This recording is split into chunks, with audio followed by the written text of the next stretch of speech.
នេះគឺជារបៀបដែលយើងពុះស្លឹកកិច្ចការងារជា2 column ឬក៏ជា3 column ហើយយើងដាក់បន្តនៅចំកណ្ដាលទៀតបាទយើងអាចធ្វើបាននៅក្នុងកម្មវិធី Word ការងារបែបហ្នឹងយើងអាចសារឃើញនៅក្នុងអត្ថបទសារព័ត៌មានផ្សេងៗបាទអញ្ចឹងដើម្បីធ្វើការងារហ្នឹងអ្នកលោកអ្នកតាមដានទាំងអស់គ្នាបាទតែយើងខ្នោះកន្លែងណាខ្លះ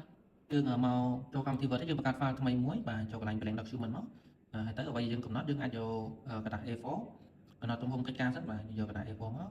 ហើយកុំឲ្យមានកម្រិតកែបនេះធំពេកបាទវាសោះកែបធំ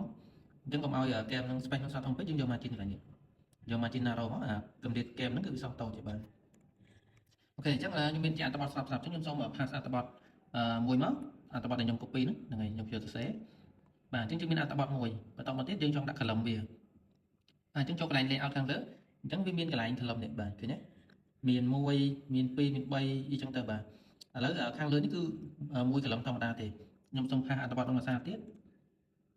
បាទផាសវាមកភាសាទៀតមកបន្តមកទៀតខ្ញុំចង់បានអត្ថបទទី2ហ្នឹងបាទ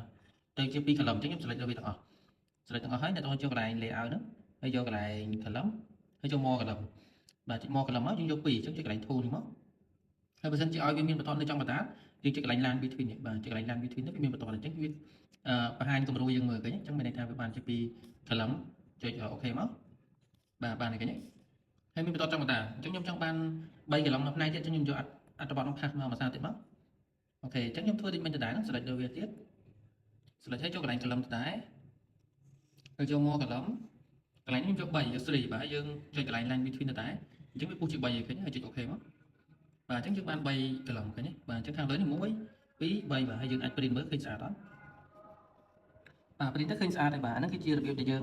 ពុះស្លឹកកិច្ចការងារជាមួយផ្នែកឬក៏1 column 2 column បាទទៅតាមយើងចង់បានណាប៉ុន្តែទៅយើងដាក់3អស់ហើយបាទសម្រាប់អត្ថបទទំហំកណ្ដាល A4 របស់យើងត្រឹម2ត្រឹម3អស់ហើយបាទបើសិនយើងដាក់14អត់ស្អាតទេអញ្ចឹងដាក់ត្រឹមតែ3ទៅបានទេបាទកុំឲ្យច្រើនជាង3ណាបាទអូខេអញ្ចឹងវីដេអូចែកម្លែកលេខមានប៉ុណ្្នឹងទេបាទសូមអរគុណ